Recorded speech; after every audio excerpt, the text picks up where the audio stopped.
GNX feature. 36 says, we don't care about GNX, man. That song with Kendrick ain't changed nothing. I'm still gang banging. So 36 is a feature on Hey Now off of GNX. I feel like Joker.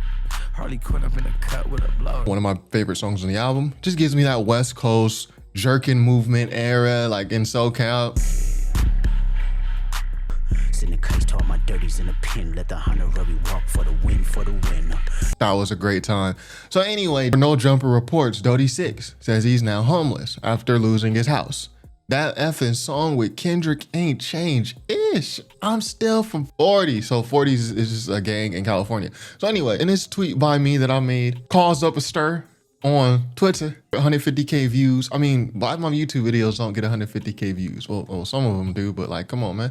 But anyway, I said, yo, many times I made the argument that GNX rap features were 1, random, 2, terrible at rap, and 3, other rappers should have been chosen because these guys are going nowhere as rappers. And folks told me, Kendrick told them to change their life around. So this is one of those tweets that I put out where people understood what I was saying when it was in my fan, like right when I tweeted it. Like basically everyone who normally watches my channel, they saw it, they know exactly what I'm referring to. This is an argument I've made about GNX many times about the rap features. But then once the tweet got out to like the general population, people just, I mean, I don't blame them. They don't know the context behind why I said this. So they just, I don't need to tell you what they did. Let's just read it. So here we go, a guy named BJC, as in get them exposure. They have to do the rest. He ain't MF's daddy. He talking about Kendrick. Kendrick ain't this dude daddy. This dude literally said he was a meth head and it's Kendrick's fault he's broke. Meanwhile, you're turning into a journalist. I'm not a journalist. You act like Peso isn't touring. Lefty just signed a $5 million record deal. Both of them had motion before .2. Dodie is struggling with his own demons, has nothing to do with Kendrick. So again, you can see that for some reason, people are taking this post as a shot at Kendrick. Again, this is why I say that post Drake rap beef, Kendrick Lamar easily has the worst fan base in rap. Like it's up there with the Nicki Minaj barbs. For some reason, people are taking this as a shot at Kendrick. This ain't a shot at Kendrick. This is me mocking an argument that was made at me. And I guess we can refer back to this argument. Now, this would be a good time. So my critique on the GNX rap features, I didn't like what they were rapping. You guys are gonna hear this for the 5th or 6th time, but again, I feel I have to reiterate myself because people misunderstand. What was my critique? Everyone, as a class, say it out loud. What was my critique on GNX rap features?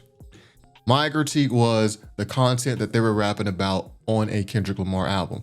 Every rap feature on GNX glorified murder in some way. Whether it's AZ Chike saying he's gonna FaceTime his ops, he's up the street. We saw what happened in LA. The rapper gets shot on FaceTime. He got killed literally live on FaceTime. So we know what that's referring to. You got Dodie 6 talking about I'm gonna tag toes, which is, we know what that is. You got Peso and Young Threat, murder scene, hop up on a car, it's a murder scene, murder the pussy, murder. So my critique was there's a place for this in rap. There's a place for those guys to rap that. But I just don't want to hear it on the Kendrick album, right? So that's one part of the critique. The second critique was I felt like these features were random. So I started to play with theories of why these guys were chosen. Because none of these guys except AZ Chike really have motion or had motion before. I don't really know about Lefty Gunplay. I'm not into that side of the rap scene. So it just seems odd, right? So I just started to play with ideas. And if you guys go watch my debate with Therapy, I kind of get into this. You know, I start to kind of explain why I didn't like the rap features on GNX and why they felt random to me. I wasn't able to complete my thought because rap philosophy and therapy, at that point, they were just really riled up in the conversation. So they just kept over talking me. I couldn't finish my point. To me, just the features didn't make sense. Yeah, but like, it kind of seemed like more like favors as opposed to something that was chosen. I think that's good. That's though. fine, yeah, like it's easy to have the hot artists on. Shout out to those guys though. So I started playing with my thoughts, having like this thought exercise.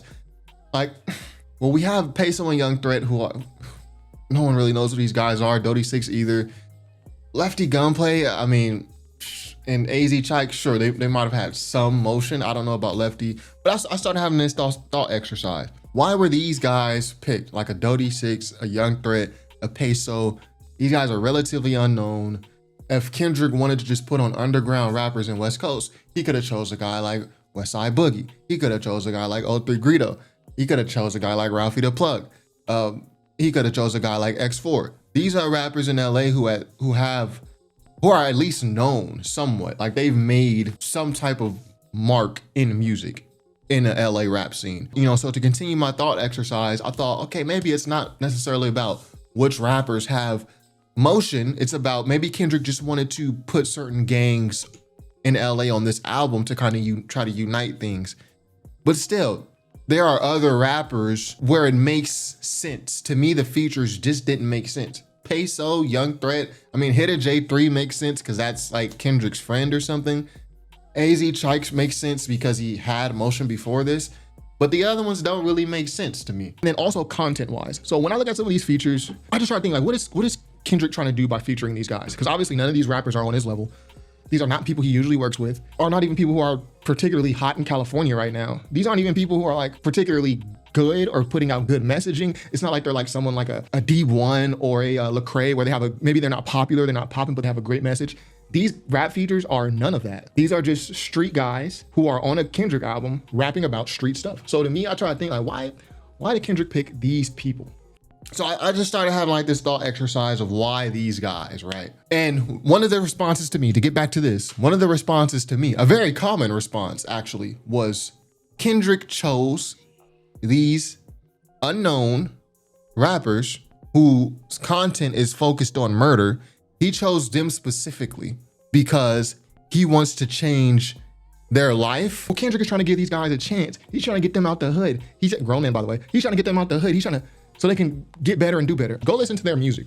Just go on YouTube and type it in. Tell me if Kendrick has inspired them to dig deeper in their music. No, it's a bunch of murder raps. Not like change their life, like give them a record deal. Like he wants to change the substance of what they're rapping about. They're rapping about murder, gangs, being in the street. He wants to change that. He wants to show them a way to change their musical content. Kendrick already told you he's not your savior, but then they'll just put him in his savior position again. So I don't know about these guys.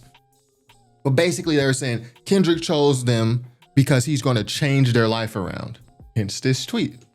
Many times I made the argument that the GNX rap features were 1, random, 2, terrible at rap, and 3, other rappers should have been chosen because these guys are going nowhere as rappers. Again, I also feel like these guys are just, their music is just not good for the most part. But anyway, that's a whole separate point.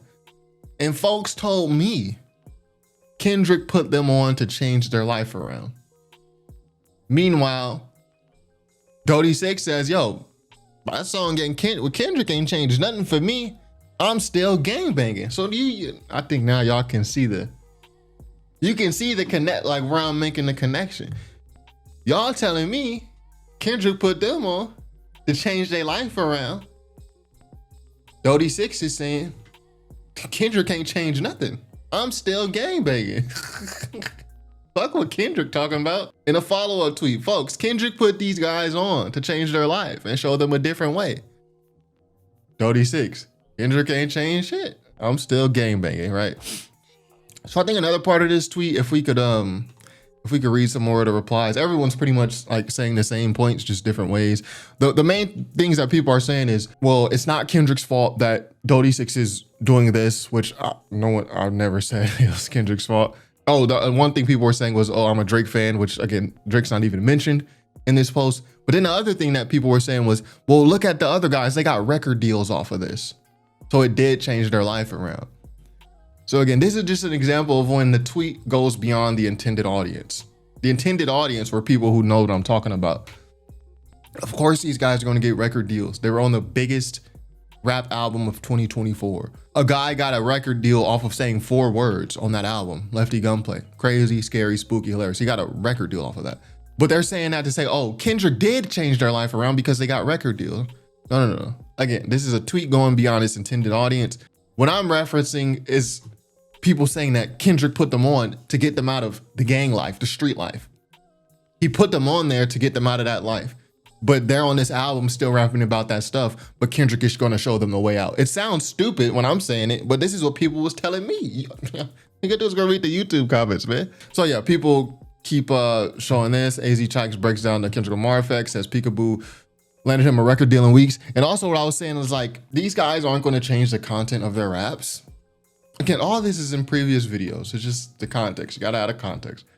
These guys, like Kendrick Lamar is not their dad. Like, these is grown men. These guys is not about to change the content. The fact that people think that Kendrick put these guys on his album and they're gonna start changing their life around. I made this point.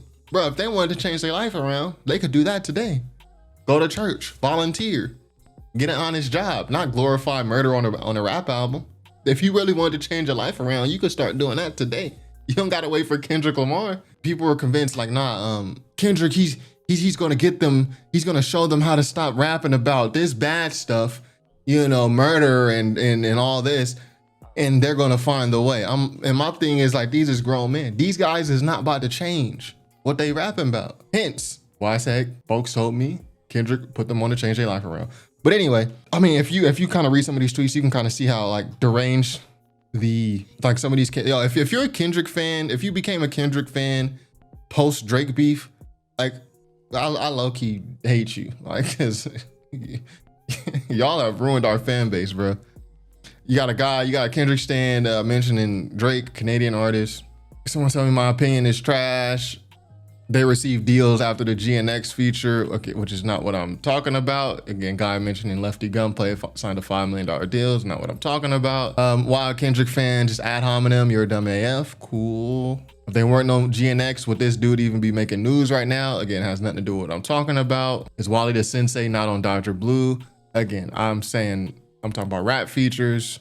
Did Wally the Sensei rap on Dodger Blue? I mean, do y'all consider that a rap version? Kendrick fan saying I'm white, another ad hominem, and another one, is this CFB Tings? Well, I actually like his channel. Shout out to CFB Tings. I didn't even see he posted on this. But is this his actual channel? Because I subscribe to dude.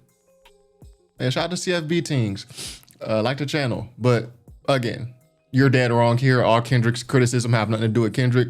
This ain't Kendrick criticism. Straight brain rot, homie. So anyway, Lefty, I mean, it's too easy, man. See, sometimes I really worry for the reading comprehension out there right now. But I can understand why some people would not understand the context because everyone's not watching my videos. Again, this is a tweet. When I put it out, the first couple hours, people generally knew what I was talking about. Even if they disagreed with me, they knew what I was referencing when I said this.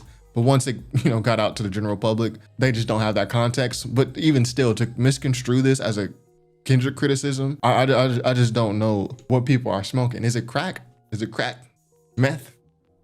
Like, come on, man. What are y'all talking about? So anyway, Dodie 6 says he's homeless after losing his house. And shout out to Dodie 6. I'm not getting to his personal life.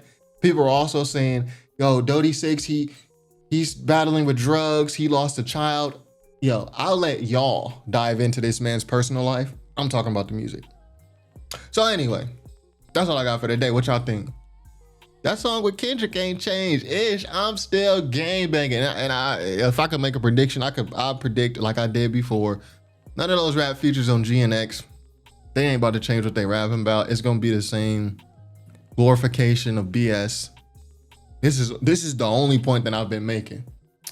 That makes me a Drake fan, cool. It's gonna be the same glorification of BS. And I think none of them are even gonna really do anything. Sure, they got record deals, but it's a record deal, man. Like anybody rapping on that album would have got a record deal. A dude said 4 words and got a record deal. Crazy, scary, spooky, hilarious. So it ain't really about the record deal, but I also don't think any of them are really gonna do anything. In terms of being next up in West Coast, none of these guys are next up. None of these guys are gonna be the next Game, the next Cube, the next Kendrick. None of these guys are about to really do anything. This is my prediction. AZ Chike got the biggest chance. It just depends on what type of album he dropped. AZ Chike is, again, I've been knowing about AZ Chike since 2019. He's not really my type of music. I just don't be listening to shit like that. It's just like, I just don't listen to stuff like that. It's just not my type of music. The whole partying and the hypersexual, hyper, that's just never been my type of music. I listen to Kendrick, I listen to Lupe, I listen to Mos Def, I listen to stuff like that's my speed, Fonte. So obviously AZ Chike is not my wheelhouse, but I think of all of them, AZ Chike has the best chance. If I were to bet on one of them to actually do something, AZ Chike. And that's because AZ Chike had motion before this. These dudes ain't really have motion before GNX. Facts. Facts. So anyway, that's all I got for today. Be sure to subscribe if you haven't already. Top5rapwebsite.com. Peace.